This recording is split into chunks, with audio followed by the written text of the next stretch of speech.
Ողջույն գործարարալիքին միացած մեզ լսողներ եւ դիտողներ, դուք այս պահին միացրել եք 106 եւ 5 հաճախականությունը, ուզում եմ ձեզ հիշեցնել, որ մեզ կարող եք դիտել նաեւ թվային հարթակներում։ Այսօրվա թարմ ուղեղով իմ զրուցակից Հայաստանի Հանրապետական Կուսակցության փոխնախագահն է Արմեն Աշոտյանը, բարև ձեզ։ Բարև ձեզ։ Շնորհակալություն պարոն Աշոտյան, ուրախ եմ, որ վերջապես առիթ ստեղծվեց մենք կրկին զրուցենք միասին, ձեր անազատությունից հետո մեր առաջին զրույցն է սա, ու ուզում եմ այդտեղից սկսենք, չնայած դրանից հետո դուք բավականին շատ հարցազրույցներ եք տվել, բայց ձեր անազատությունից հետո հանրության շրջանում, եթե տոկոսով չփորձենք ասել, այլ ուղղակի այսպես հասկանանք, թե ինչ տրամադրությունների փոփոխություն ա եղել։ Մարդկանց որ մասն է, որ հասկացել է իրականում ով է քաղբանտարկյալը եւ արդյոք քաղբանտարկյալների մասին այսպես տեղեկությունը կարողացել եք ձեր օրինակով ցույց տալ ովքեր են նրանք, ինչ խնդիրների առջև են կանգնած, առհասարակ ինչու են մարդիկ քաղաքական հայացքների համար այսօր բանտարկվում։ Շնորհակալ եմ հրավերի համար։ Ես քանիցս ասել եմ, որ այս ազատության ժամանակահատվածը համարում եմ նաեւ իմ առաքելությունը ու պարտավորությունը խոսել այլոց ազատության մասին։ Հայաստանում քաղաքական բանտարկյալների ինստիտուտը ոչ ինձանով ձևավորվել է, ոչ իմ այս պայդրության ազատության մեջ գտնվելով ավարտվել է։ Այսօր Հայաստանում մոտ 6 տասնյակ քաղաքական բանտարկյալներ կան եւ իմ անվերապահ ներաշխություն եմ հայտնում բոլորին, իմ կուսակից ընկեր Դավիթ Համբարձումյանից սկսած մինչեւ Սրբազան հայրեր,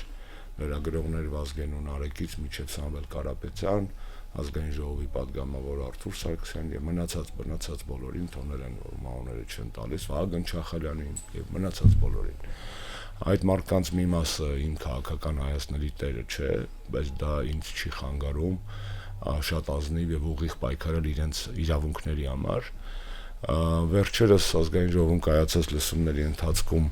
որ նախաձեռնել էր պատիվ ունեմ եւ Հայաստան դաշինք համապատասխան հայտարարության առիթով, բավականին մանրամասն խոսվել է խնդրի մասին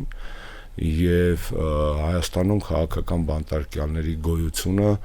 կարծում եմ հանրային կարծիքում այլևս վատա, որ այդպես է, որ այդպես երևույթ կա, բայց ձևավորված հանրային կարծիք է։ Դեռևս հիշում եմ իմ նստելու ժամանակ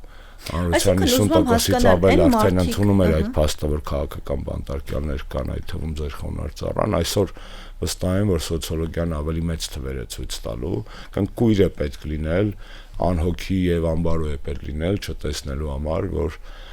մի շարք բազմաթիվ մարդիկ այսօր հետապնդվում են ռեժիմի կողմից բացառապես իրենց քաղաքական հայացքների համար։ Սա վատ ավանդույթ է, սա Հայաստանի ադրբեջանացման ճանապարհն է, եւ ես ուզում եմ կրկնեմ, որ առանց քաղաքական բանտարկյալների համար պայքարի ես չեմ պատկերացնում քաղաքական օրակարգ այսօր Հայաստանում։ Բայց ինչպես եւ դուք նշեցիք, այսօր չի միայն որ քաղբանտարկյալներ կան, եղել են միշտ էլ, բայց դրան զուգահեռ ասում եք, որ սա ադրբեջանացման ճանապարհ է։ Իսկ այն ժամանակ, չնայած ես որոշել էի, որ նախ անցյալի մասին շատ հանգիստ պատասխանում եմ նման հարցերին, տեսեք, քաղաքական կոնյունկտուրան Հայաստանում այս 35 տարիների մեջ եղել է այնպիսին, որ քաղաքական հայացքների հետ կապված քրյա իրավական վերաբերմունքը միանշանակ չի եղել, բայց ես կարող եմ հենց մեր պաշտոնավարման 10 տարիների մասին խոսել, եթե Սերժ Սարգսյանը մարտի 1-ից հետո լուծում էր բանտերը դատարկելու հարցը եւ երկու ամնիստիա եղավ 2009-ին եւ 2011-ին, որոնք տարածվեցին նաեւ մարտի 1-ի իրադարձությունների հետ կապված մասնակիցների վրա, ապա այսօր Նիկոլ Փաշինյանը ճիշտ հակառակն է անում, նա լցնում է բանտերը եւ առասարակ ուղիղ զուգահեռներ անցկացնել նախկինում եղած քաղաքական հետապնդումների գնահատականների եւ այսօրվա փաստերի միջև պարզապես ազնիվ չէ, կներեք մեր օրոք սրբազաններ իրենց կարծիքի համար չեն դատվել։ Եթե այսօրվա չափանիշներով մարդկանց նստածնային մեր օրոք, ապա անդիմադիր դաշտի 90%-ը Նիկոլ Փաշինյանից սկսած պետք է երբեք այլևս բանտից դուրս չգար,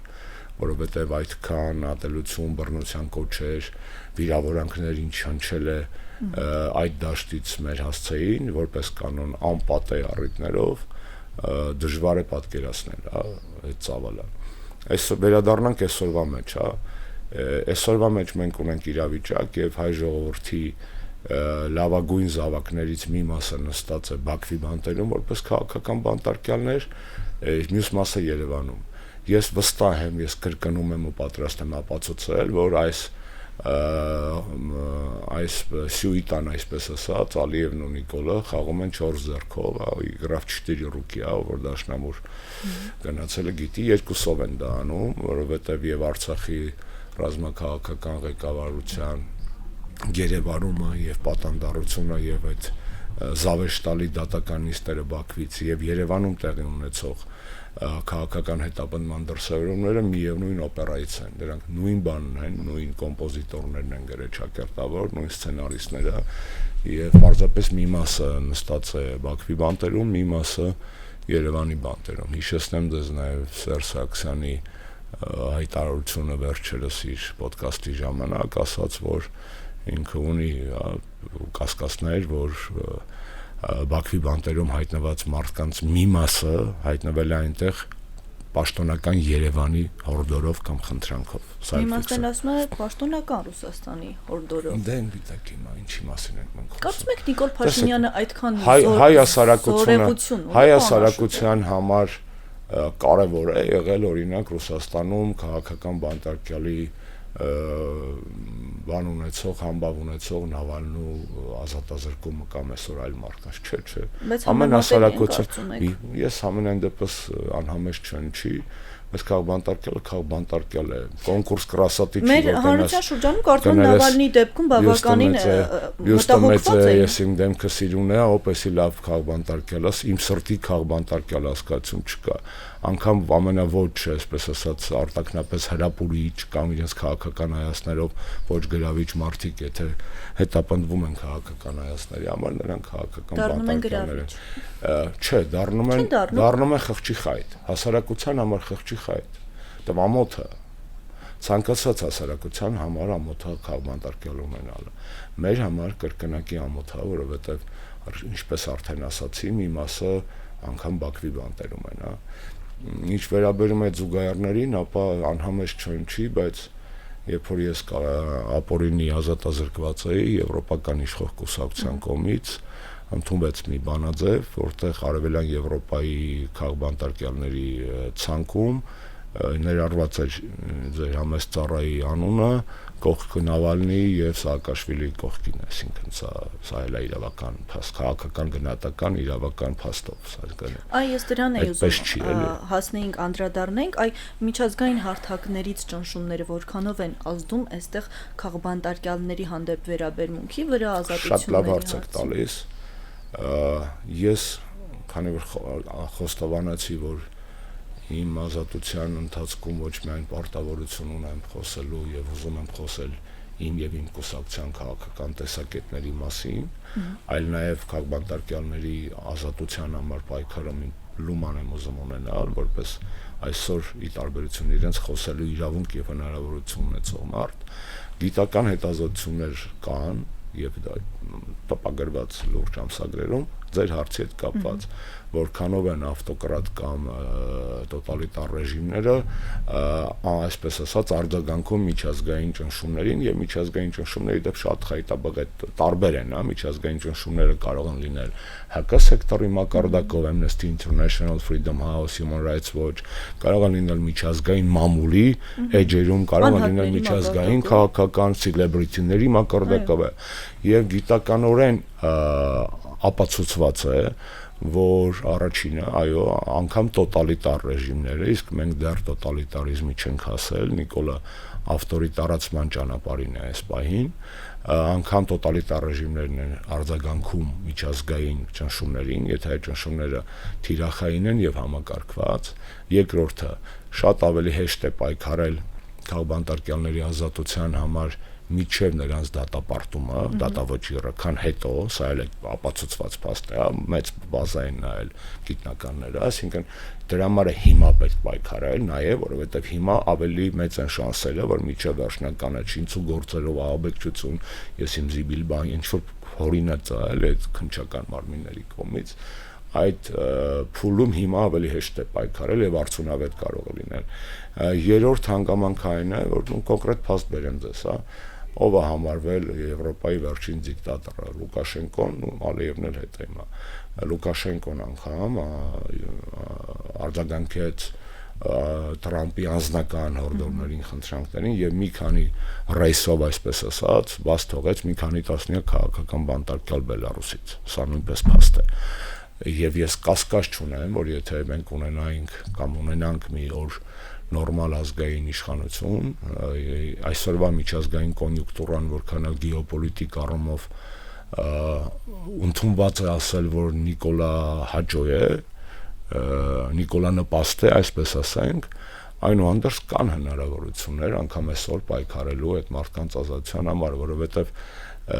մենք եվրոպացիներին եւ ամերիկացիներին չուզենալով երբեմն ազատում ենք մեղքից, ինդուլգենցիա ենք տալիս, երբ որ ասում ենք դրանք քոր են, խուլ են եւ համր են այս հարցով, որովհետեւ կա գեոպոլիտիկ շահ, ստոպ։ Գեոպոլիտիկ շահ կարող է լինել,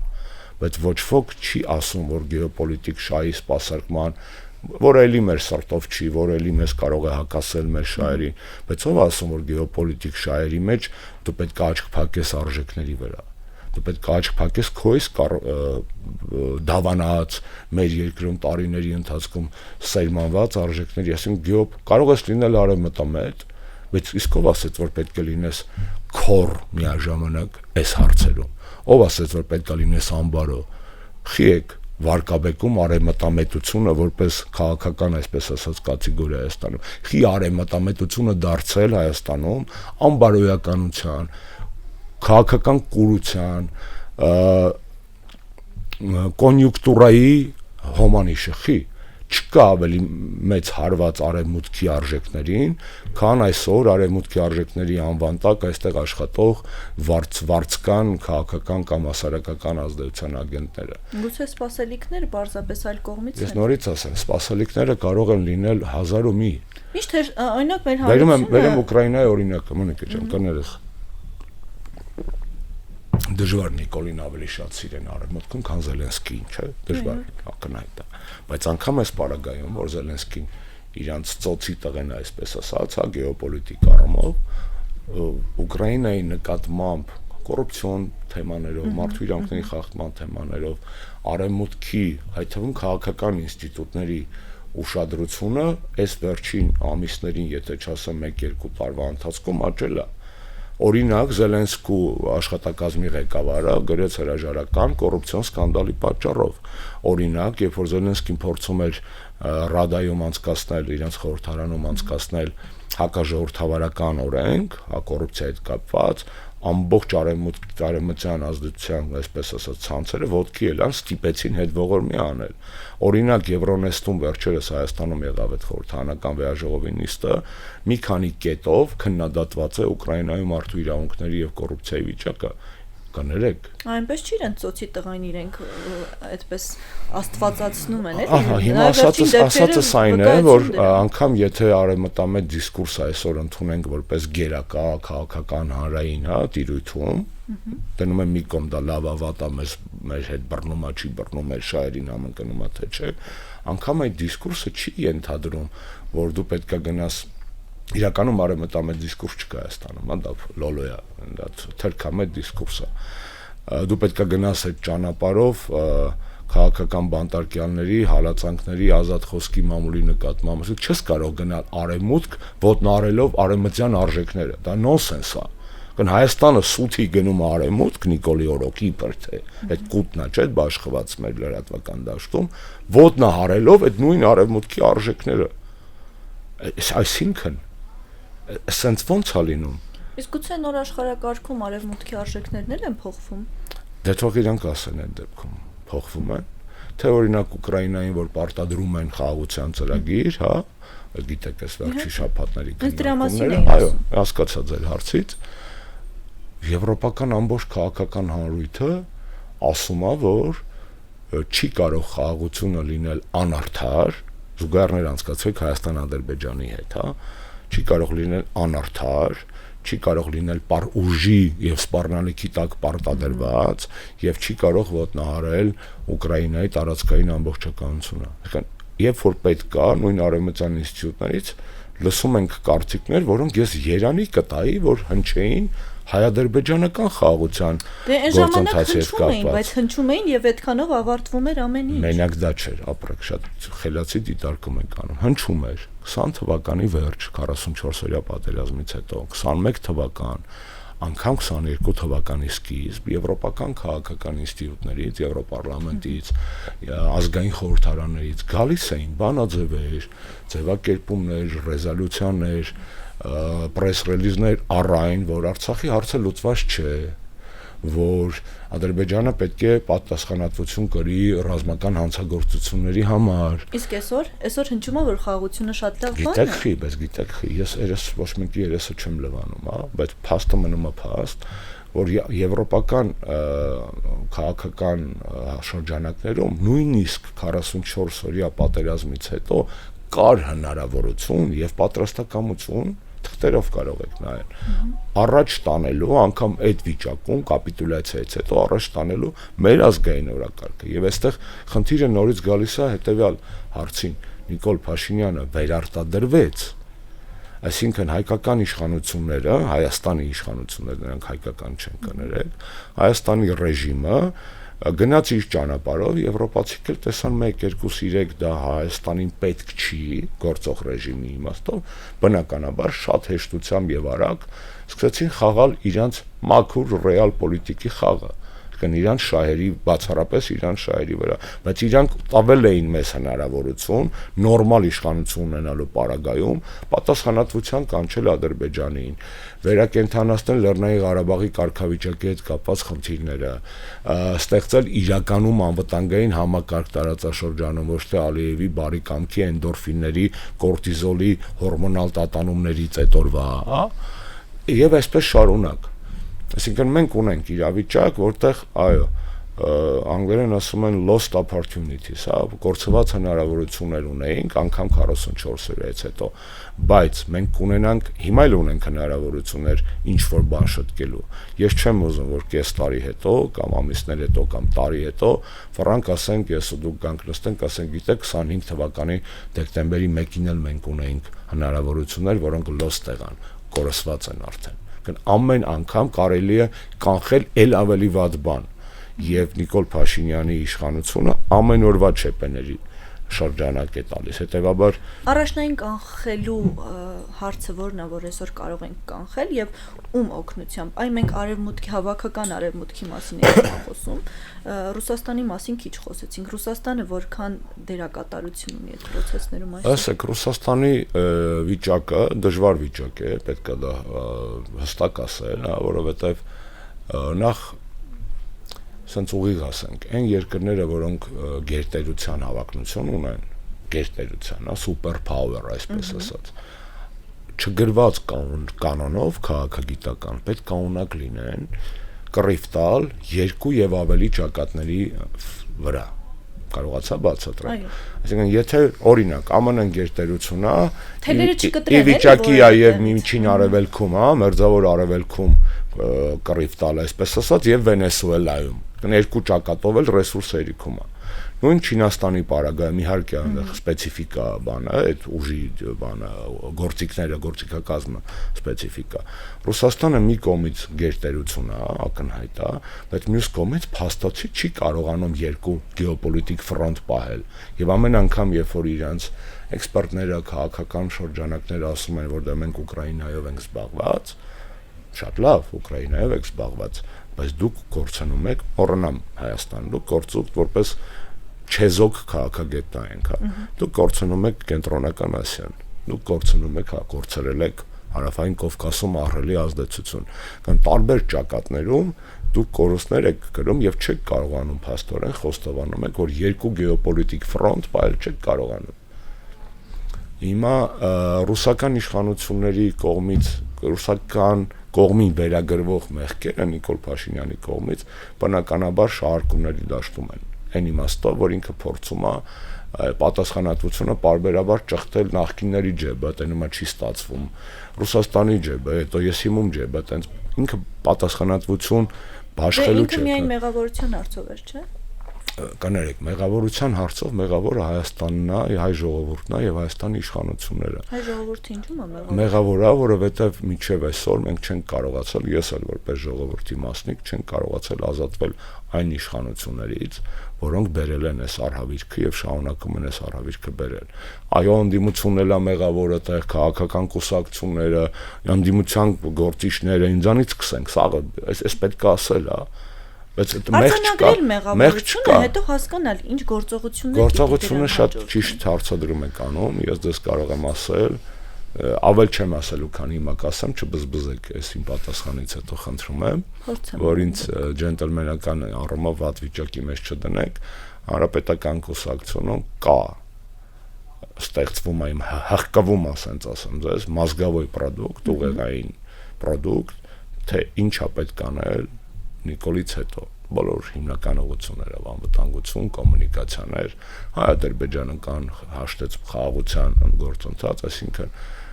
ավել բան հիմա ձեզ չեմ ասի, բայց հանրապետականը հենց այս պահին, հենց ձեր եթերից հետո նորից մենք հավաքվել եւ ստեղծել ենք գրեթե արդեն այն մրցունակ, իրատեսական, առանց պոպուլիզմի, պետականահենք շահերի եւ արժեքների հիման վրա այն պրոդուկտը քաղաքական, որ մեզ թույլ է տալիս ասելու, մենք գիտենք ինչա պետք անել Նիկոլից հետո։ Անվստահություն հայտնելու ճանապարհով եք գալու դրան։ Շատ լավ հարց եք տալիս, եթե impeachment-ը որպես գործիք դիտարկենք, ապա այո, ժամանակացույցային առումով նա ավելի հրատապ օգտագործման գործիք է, քան ընտրությունները, այսինքն Անաշոտյան, բայց չի ստացվում կարծես։ Այս պահի դրությամբ չի ստացվում, այո։ Այս պայդրությամբ չի ստացվում։ Ստացված լիներ հիմա մենք միջակայքում ընտրությունների եւ փողոցային պայքարի փողոցային պայքարը անհրաժեշտ միջոց է բոլոր որը կբերի իմպիչմենտին եւ իմպիչմենտի դեպքում եւ ընտրությունների դեպքում փողոցային պայքարը անհրաժեշտ միջոց է։ Խի, որովհետեւ ակնհայտ է, որ հակաժողովրդավարական դարձած ռեժիմը ժողովրդավարական մեխանիզմներով իշխանություն չի զիջելու։ Եվ այստեղ պետք է պատրաստ լինել, պաշտպանել սեփական ընտրությունը, եթե հասնում ենք ընտրությունների։ Կան այս պայդերությամբ մենք խոսեցինք Դավիթի մասին, ես վստահ եմ, որ Դավիթի այս խայտարակ հիմարագույն զավեշտալի դատարավճռի հիմքում, որ դատապարտված է մի բանի համար ակնհայտ այնպիսի սրոկով, որ էլ ոչ մեկ դատապարտված չի, հա, եւ այդտեղ բանել մեղադրանքն էլ ապացուցված չէր, հիմքում ընկած է ոչ միայն այն փաստը, որ նա ի թիվս Մամիկոն Ասլանյանի, Վարդան Ղուկասյանի այլ ընդդիմադիր համայնքապետերի, որոնք ընտրվել են ընդդիմության համայնքապետա կամ քաղաքապետա, այլ նաեւ այն փաստը, որ ինքը որոշակի լրացուցիչ վտանգ էր ներկայացնում իշխանությունների համար, որպես վարչապետի իմպիչմենտի, այսպես ասած, այլընտրանքային տեխնացու եւ հատկապես ուզում եմ ձեզ հիշեցնել, որ իր նկատմամբ Դավիթի նկատմամբ օղակը սկսեց սեղմվել այն պահից հետո, երբ որ խորհրդարանական ընդդիմությունը վերջապես 4 ամիս անց միավորվեց իմպիչմենտի գաղափարի շուրջ եւ Հայաստան դաշինքը միացավ պատիվ ունեմ դաշինքին այդ իմաստով, հա։ Դրանից հետո այդ գործիքը դարձավ ել ավելի վտանգավոր։ Իսկ Նիկոլը փորձում է սաղմում ամեն ինչ խեղդել, սաղմում, այսինքն ինքը տեսնում է մի տեղ կարող է պոտենցիալ վտանգաճի իր համար, ինքը սաղմում փորձում է խեղդել, շատ նման է այն աստվածաշնչյան պատմությանը, հա, այն Իրոդը, որ ասում են, որ այսօրը ծնվելու է մարդով քեզ կհանկեց հանելու Իուդեայի նոր թագավոր եւ ինքը բոլորին այդ մանուկներին նորացին արական սեռի փորձում է այդ գիշեր վերացնել, այսինքն վերացնել այդ ջարդերով։ Նիկոլը այսօր դարձել է այդ ցար Իրոդը, հա, որը որ փորձում է բարուրի մեջ խեղդել ցանկացած հնարավոր այլընտրանք։ Իսկ այն, որ քաղաքական գործիչները կամ գործարարները կամ հոգևորականները, որոնք անցնում են այդ խաղբանտարկյալի ճանապարհով, դա վտանգավորություն չի իշխանության համար։ Դա վտանգավորություն կլինի իշխանության համար երկու դեպքում։ Առաջինը ես վստահ եմ, որ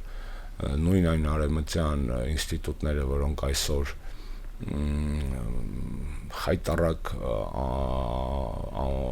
կեցվածք են որդեգրել եւ իրենց պահում են այնպես ինչպես այն հայտնի 3 կապիկները, ոչինչ չեմ տեսնում, ոչինչ չեմ լսում, ոչինչ չեմ խոսում, ճիշտ այդպես է։ Մեր հանրության իմաստով։ Եվ երկրորդ, այսինքն առաջինը վտանգավոր է, որովհետեւ ես վստահ եմ, որ միջազգայինները մի օր խոսելու են, եւ եթե դա խոսացվի Նիկոլի օրոք, դա Նիկոլի դեմ օգտագործվել է որպես կոմպրոմատ, ոչ թե որ իրանց մոտ խիղճն է արթնացել, էլի, եկեք տենց մեզ այս Ռաժդեստվինսկի ярմարկեքի հեքիաթներով եվրոպական քաղաքների ջինգլ բելսելով չկերակրենք, այդպես չի լինելու։ Միջազգայինները Նիկոլի դեմը կդնեն այս խնդիրների այն ժամանակ, երբ որ Նիկոլի դեմ պետք լինի գործադրել ի թիվս ֆինանսական եւ այլ կոմպրոմատների նաեւ այս տարծակը։ Երբ իրենց պետք լինի։ Եվ իրենց պետք լինի։ Եվ երկրորդը դուք ճիշտ եք, իրավացի եք, հասարակական կոնսոլիդացիան քաղաքական բանտարկյալների ազատության համար պայքարի շուրջ Նիկոլի համար ամենավտանգավոր բաներից մեկն է, որովհետև այո, էլի կներեք, sense անհամեջ չնչի, պարզապես համարեք լաբորատոր բաներ, տվյալներ, այսպես ասած, կարծում եմ, որ իմ հանդեպ ճնշումների որոշակի մեղմացումը, որ արտահայտվեց իմ հետապնդման ռեժիմի փոփոխությամբ, նաև հետևանքեր այն բանի, որ չափից ավելի շատ եղավ իրենց համար անսպասելի իմ համեստ անձի հետ կապված եւ հասարակական հանրային դժգոհությունները եւ կներեք այնուհանդերձ միջազգային որոշակի գործընթացներ, այսպես ասած, հիմա ավելի շատ չեմ կարող ասել, չեմ ուզում ասեմ, կասեմ մի օր, թե Նիկոլը ոնց էր սակարկում իմ բանտարկված լինելու հանգամանքը որոշակի եվրոպական ինստիտուտներում։ Ամենացավոտը Եվ ես ուզում եմ կներեք այս ամեն ինչը խոսեցինք, շատ կարևոր է, որ քաղաքբանտարկյալների ազատության համար կռիվը դառնա հանրային համերաշխության, միախմբման, քաղաքբանտարկյալների վարկանիշի բարձրացման, բոլորի Սամվել Կարապետյանից մինչև Սրբազաններ, Դավիթ Համբարձումյանից մինչև Նարեկ ու Վազգեն եւ այդպես շարունակ, բոլորի անձնական հեղինակության բարձրացման հնարավորություն, որ Նիկոլը տեսնի, որ այդ մարդիկ բանտում դառնում են ել ավելի վտանգավոր իր համար, քան կլինեն ազատության մեջ։ Նաև Բաքվի բանտում գտնվող մարդիկ են վտանգավոր դառնում, որովհետև այ բանտարկությունից հետո հանրության շրջանում խոսույթ էր տարածվում, որ այ Ռուբեն Վարդանյանը, օրինակ եմ բերում, Ռուբեն Վարդանյանը կգա ու կհավակնի վարչապետի տեխնացու լինելուն։ Այդ վախերը հանրության շրջանում շատ ակտիվ էին։ Բայց այդ վախը, այդ հնարավոր է, եթե մարդիկ այդպես են, եթե եղել են մարդիկ, որ դա արվում է հատուկ այն բանի համար, որ մարդկանց մոտ խղճահարություն արթնանա, որ այդ անձի հանդեպ վերաբերմունք ձևավորվի։ Ես որպես այդ ամեն ինչի փոքր տեսակով անցած մարդ, որովհետև համադրելի չի այն ինչ որ ես կամ անգամ այսօր նստած մարդիկ Հայաստանի բանտերում զգում են, ապրում են, համադրելի չի Բաքվում գտնվող մեր հայրենակիցների ճակատագրի ապրումների, դժվարությունների, տանջանքների հետ, հա, դրանք տանջանքների, դրանք դժոխքի տարբեր շրջանակներ են, հա, եթե այդ ոլորաններ, հա, տարբեր ոլորաններ են, դժոխքի տարբեր ոլորաններ են, կներեք իմ բանտապահերը հայեր էին, հայ տղերք էին,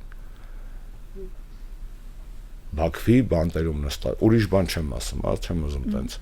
սենտիմենտի կամ էմոցիա կորզվեն, բացարձակ դրա կարիք չկա, բայց այն մարդիկ, ովքեր տենց ոտը ոտին գցած կարող են նման զավեշտալի մեկնաբանություններ անել Բաքվի բանտերում նստած մարդկանց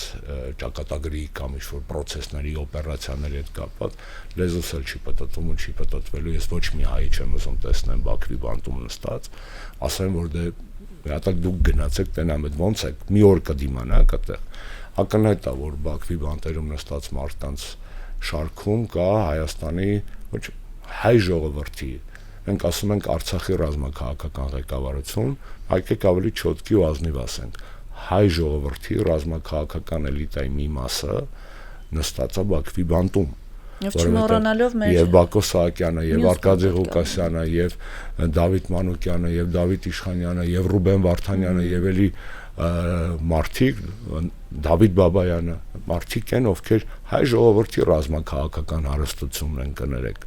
Անես չի որ մենք հենա տեսնում եք էլի իշխանությունը 7 տարվա մեջ ունենալով բոլոր հնարավորությունները, տոտալ իշխանություն, տոտալ ֆինանսական, քանի նորմալ քաղաքական գործիչ է աճացրել։ Չեսնա խոսանք, պաշտոն չէ։ Պաշտոնները բարձր, քանի նորմալ հետույք է նստում այդ կրեսլոների մեջ, քանի նորմալ ուղեղ է նստում որոշումներ կայացնելիս այդտեղ։ Անկեղծ խոսանք, անգամ եթե չընդունենք տոտալ մերժում ենք իրանց մոտեցում, տոտալ մերժում են, բայց չեսնը խոսում են, քանի քաղաքական գործիչ աճեցրել, քաղաքական պետական, ոչ թե լիրբ, ոչ թե լաչար, ոչ թե ցինիկ, ոչ թե դատարկ, ոչ թե ինքնահավան, ոչ թե էքսգիբիցիոնիստ, քանի իրականում լուրջ deep thinker, այսպես ասած, այս իշխանությունը 7 տարվա մեջ իր ճամբարի համար աճեցրեց։ Ես զերծ կմնամ գնահատական։ Ես հռետորական հարցը կխնդրեմ մեր հետևորդներին տակը գրել ինքնապայականների անունները, որոնք իրանց համարում են deep thinker, այսպես ասած, խորը ինտելեկտուալ քաղաքական գործիչներ։ Շնորհակալ եմ ձեզ, պարոն Փոխադարձ, շնորհակալ եմ։ Մեզ լսողներին եւ դիտողներին ուզում եմ հիշեցնել, որ իմ զրուցակից Հայաստանի Հանրապետական Կուսակցության փոխնախագահ Արմեն Աշոտյանն էր, իսկ ձեզ համար Մոնիկա Մամյանը աշխատեց, կհանդիպենք, լավ եղեք։